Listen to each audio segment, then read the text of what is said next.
So number one, you need to have half of a lemon, or you can use lime, into the blender. That's it right there, okay? You need to put that into the blender to start the whole process of this drink. All right, I did this drink yesterday and I'm going to do it one more time today. I'm using fresh ginger, and fresh ginger is the best thing to use. All right, rough about a teaspoon of ginger if you're great at it.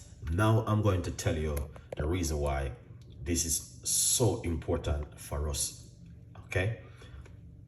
Bowel cancer, or colon cancer, or you know what I mean, which cancer, which is so much around at the moment. So we're gonna have to, you know what I mean, detox up our body as much as we can to reduce that inflammation.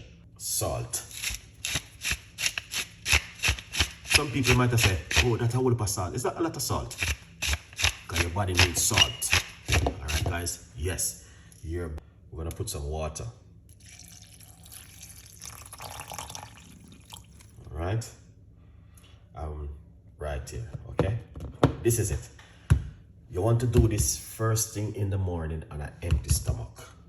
That's the best time to do it.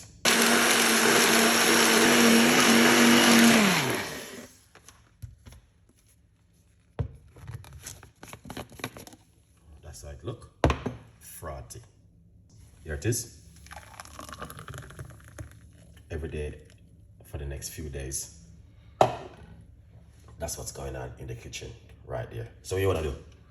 Drink this first thing in the morning on an empty stomach before you eat your breakfast. And the book, From Poverty to Purpose, it's available on Amazon. Go over and get yourself a copy right now. With your detoxing, get rid of some of that toxin out of your immune system, and the list goes on and on and on. There's so much about this simple little recipe. So what you want to do?